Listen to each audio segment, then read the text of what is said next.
Praise lord యేసుక్రీస్తు నామములో మీ అందరికీ శుభాలు. ఒక చక్కని మాటను జ్ఞాపకం చేసుకుందాం. యెహోషువ గ్రంథము 4వ అధ్యాయము 23వ వచనము.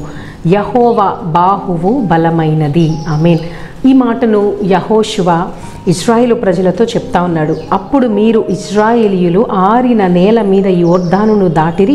ఎట్లనగా యెహోవా బాహువు బలమైనదని భూనివాసులందరూ తెలుసుకొనుటకు మీరు ఎల్లప్పుడూ మీ దేవుడైన యెహోవా యందు భయభక్తులు నిలుపుటకును, మేము దాటు వరకు మీ దేవుడైన యెహోవా తానే మా ఎదుట ఎర్ర సముద్రమును ఎండజేసినట్లును మీరు దాటు వరకు మీ ఎదుట యోర్దాను నీళ్లను ఎండజేసెనని చెప్పి ఈ సంగతి వారికి తెలియపరచను.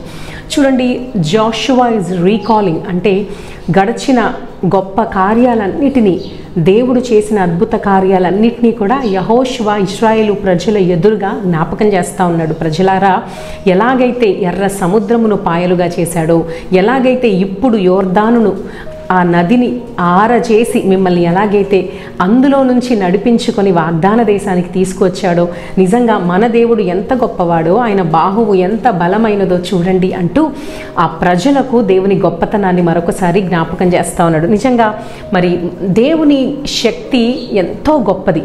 సృష్టికి అతీతమైన కార్యాలు జరగాలి అంటే అది మనుష్యుల వల్ల లేదా వివిధ రకములైన జ్ఞానముతో అది సాధ్యపడదు. కానీ దేవుడు మాత్రమే సృష్టికి అతీతమైన కార్యాలను చేయగలడు. ఒక సముద్రము పాయలుగా అవ్వడము సాధ్యమా? ఒక బండ నుంచి నీరు రావడము సాధ్యమా? కానే కాదు. ఆకాశం నుంచి ఆహారము కొరవటము సాధ్యమా?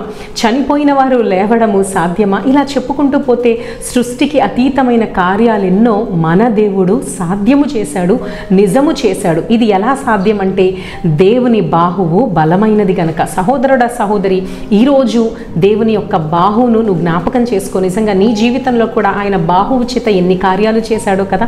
మన జీవితాల్లో గడిచిన దినాల్ని ఒక్కసారి మనం వెనక్కి తిరిగి చూసుకుంటే ఆయన బాహువు తేటగా మన జీవితాల్లో మనకి కనపరచబడుతుంది. ఎన్ని గొప్ప కార్యాలు ఆయన మన ఎడల చేశాడో మన జీవితాన్ని గమనించినప్పుడు మనం ఇట్టే చెప్పగలము. కనుక ఈ దినాన కూడా దేవుని బాహువును జ్ఞాపకం చేసుకో. ఆయన శక్తి ఎంత గొప్పదో జ్ఞాపకం చేసుకో. మరి ఇశ్రాయేలు ప్రజలైతే నిజంగా దేవుని యొక్క కార్యాలను తేటగా చూశారు.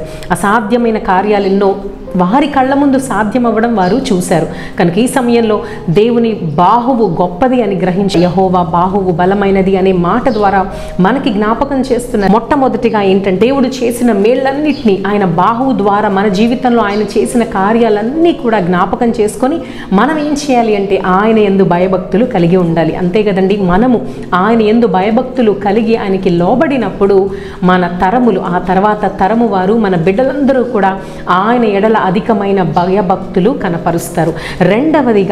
రెండవదిగా దేవుడు ఈ వాక్యము ద్వారా యెహోవా బాహువు బలమైనది అనే మాట ద్వారా మనకి జ్ఞాపకం చేస్తున్న రెండవ మాట ఏంటంటే, అసాధ్యమైన కార్యములను దేవుడు మాత్రమే సాధ్యపరచగలడు.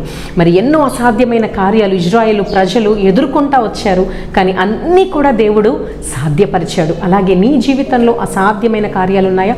నీ జీవితంలో జరగవు, ఇక అయిపోయింది అన్న పరిస్థితులు ఉన్నాయా? అయితే దేవుని బాహువు గొప్పదని ఈ సమయంలో జ్ఞాపకం చేసుకో. ఆయన హస్తము బలమైనదని జ్ఞాపకం చేసుకో. ఆయన అధిక శక్తి సంపన్నుడు అని జ్ఞాపకం చేసుకో. అసాధ్యమైన ప్రతి కార్యము కూడా దేవుడు సాధ్యపరచగలడు. కనుక భయపడక, జడియక ఇప్పుడే దేవుని వైపు చూడు. ఆయన హస్తాన్ని నమ్ముకో, ఆయన బాహువును నమ్ముకో, ఆయన శక్తిని నమ్ముకో, గొప్ప కార్యాలు పొందుకో. మన దేవుని బాహువు బలమైనది. God bless you.